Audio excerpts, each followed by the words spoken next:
En un recóndito rincón del universo, se encontraba el maestro Yoda exiliado por el avance del Imperio. En aquel lugar, el pequeño hombrecito verde estaba desarrollando su poder interior, que luego le enseñaría a Luke para vencer el lado oscuro. Luego de 10 años de estar sitiando la ciudad de Troya, los guerreros griegos encontraron la manera de invadir el emplazamiento utilizando su poderío armado e intelectual. Y gracias a los relatos de Homero, llegan hasta el día de hoy todas las proezas que pudieron lograr tanto Ulises como todos los guerreros que lo acompañaban. Una mañana de marzo del 2016, mi esposa entraba en trabajo de parto por el embarazo de nuestro primer hijo. Después de 10 horas de trabajo de parto y una demostración de resistencia física y psicológica sin igual, nos convertimos en padres. Y si se preguntan qué conexión hay entre un trabajo de parto, la instrucción de un Jedi y la resistencia que tiene que tener un ejército, la respuesta es clara, es la fuerza. Hoy en Trainability hablaremos de la fuerza. Hablaremos de cómo se define la fuerza, qué componentes la conforman y cuáles manifestaciones de la fuerza existen. Como es un tema muy extenso, en próximos episodios estaremos indagando en cada uno de estos conceptos, pero creímos fundamental que cualquier entrenador sepa los pilares conformativos del entrenamiento de la fuerza.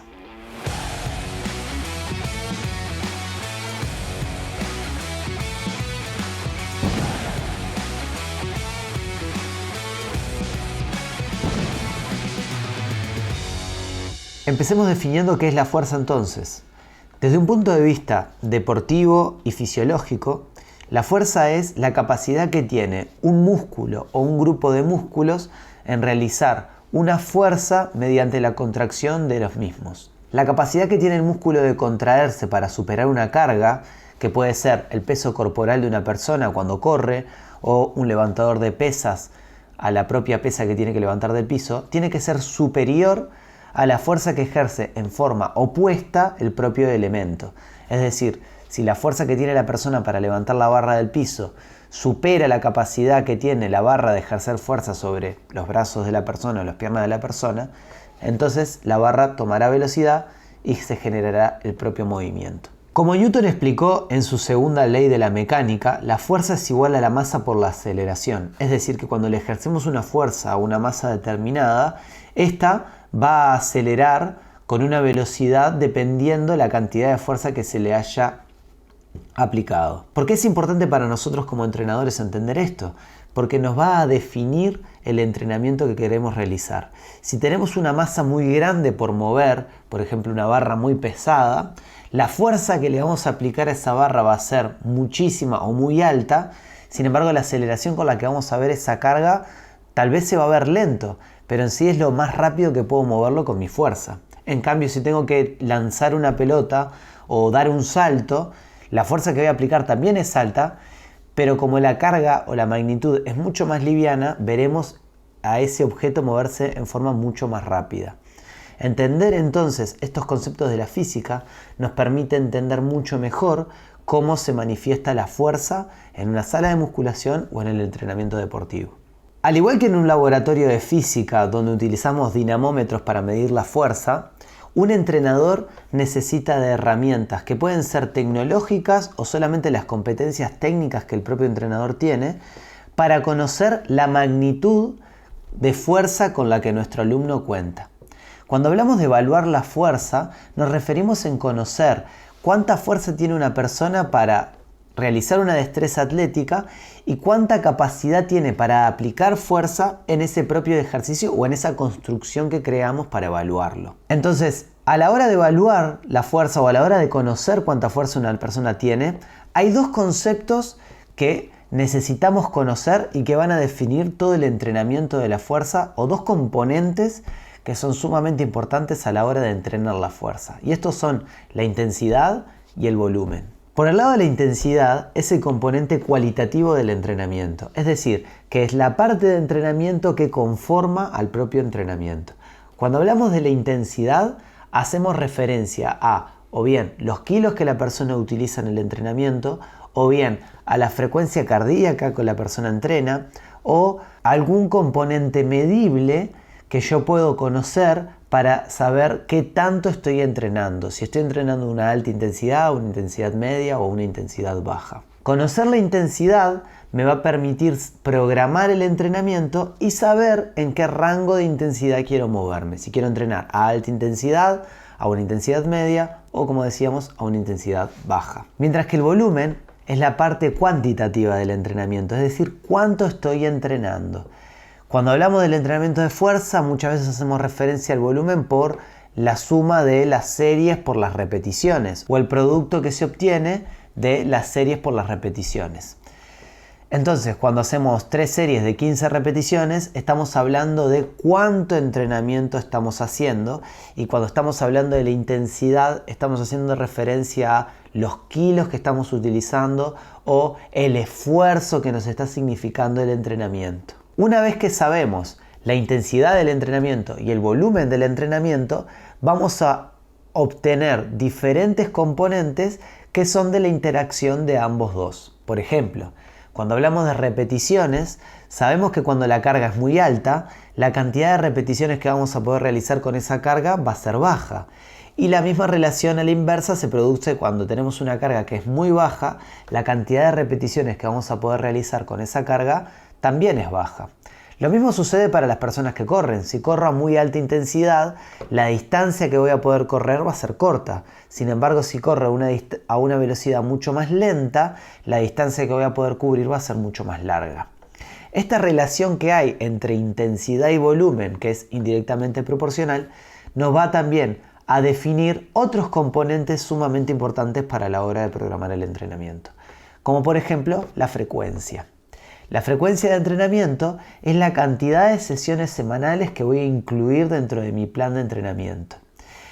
Depende en gran medida de la capacidad que tenga el deportista de recuperarse, porque si necesito más tiempo de recuperación voy a tener que espaciar más esas sesiones de entrenamiento y por ende me va a quedar una frecuencia de entrenamiento mucho más baja, o si la capacidad que tiene para recuperarse el atleta es mucho más rápida y voy a poder incluir mayor cantidad de frecuencia de entrenamiento o de sesiones de entrenamiento, una al día o 2 al día o una cada día, o necesito más tiempo para recuperarme. Si hablamos de la frecuencia, también tendremos que saber lo que es la densidad de entrenamiento.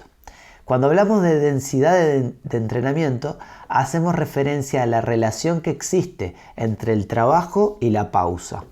Es decir, cuánto tiempo me encuentro entrenando y cuánto tiempo me encuentro descansando. La densidad de entrenamiento podemos definir que hay dos diferentes. Una que es intraserie, es decir, el tiempo de descanso que tengo durante la sesión de entrenamiento. Por ejemplo, si realizo 3 series de pecho, el tiempo de descanso que necesito entre cada una de las series, a lo cual llamamos micropausas, o el tiempo que necesito entre ejercicio y ejercicio, lo que llamamos las macropausas. Pero también podemos hablar de una densidad que es intersesiones, es decir, el tiempo de descanso que necesito entre una sesión de entrenamiento y la siguiente, que pueden ser 24 horas o 48 horas. Por ende, la frecuencia y la densidad están muy relacionadas entre una y la otra.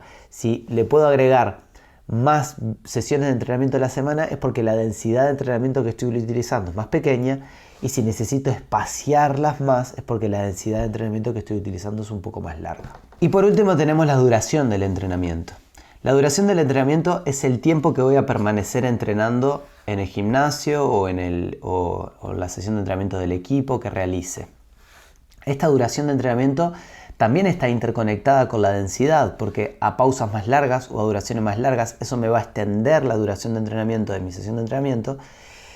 Y lo mismo va a pasar si tengo una densidad muy alta, es decir, que tengo un entrenamiento que está muy compartimentado, que tiene muy poco tiempo de descanso y tengo mucho trabajo durante el mismo. Eso va a hacer que la duración de entrenamiento también disminuya. Pero no todo el entrenamiento es igual, es decir, que no todos los tipos de fuerzas van a generar el mismo resultado. Cuando hablamos de la fuerza y cuando nos referimos a esa relación que había entre la intensidad y el volumen y cómo lo programamos, depende mucho o se diferencia mucho el entrenamiento cuando estamos utilizando, por ejemplo, cargas muy altas y repeticiones muy bajas, o cargas muy bajas y muchas repeticiones. Es por eso que se construyeron y se crearon las manifestaciones de la fuerza. Las manifestaciones de la fuerza son la representación esquematizada de la curva de fuerza-velocidad. La curva de fuerza-velocidad es una curva que relaciona entre altas velocidades con cargas muy bajas y bajas velocidades con cargas muy altas. Es decir, que si tengo mucho peso, a la velocidad que voy a mover ese peso va a ser baja, y si tengo poco peso, la velocidad a la que la voy a mover es muy alta. En esta curva podemos diferenciar tres segmentos diferentes: cuando trabajo con mucho peso, cuando trabajo con un peso intermedio, cuando trabajo con un peso liviano. Si históricamente se llamó a la fuerza en zona de entrenamiento con peso alto o zona 1, lo llamamos el entrenamiento de fuerza máxima, porque es un entrenamiento donde utilizamos cargas muy altas, pesos muy altos y velocidades bajas.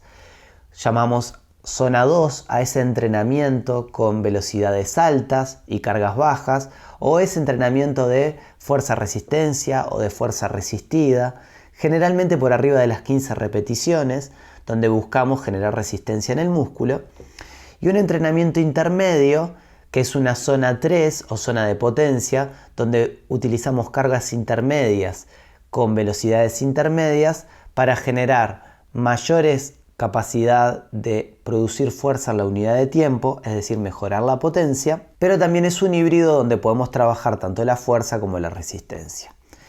Entonces, cuando hablamos de manifestaciones de la fuerza, nos referimos a esa relación que existe entre la capacidad que tengo de mover la carga, la velocidad a la que se mueve y las repeticiones asociadas con esa propia carga. En el episodio de hoy estuvimos hablando de la definición de fuerza, de dónde nace la definición de fuerza y cómo toma de la física para llevarla hacia el entrenamiento.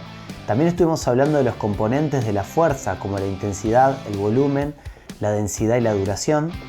Vimos cómo cada uno de esos componentes son necesarios para el armado de la sesión de entrenamiento de nuestros alumnos, y también estuvimos viendo cómo la fuerza, dependiendo cómo se entrene, va a tomar forma en diferentes o en cada una de las manifestaciones que existen de entrenamiento. Si todo esto te gustó, en las próximas temporadas estaremos ahondando un poco más en cada uno de estos términos, porque sabemos que es fundamental para el armado de una buena sesión de entrenamiento de tus alumnos. Nos vemos en la próxima.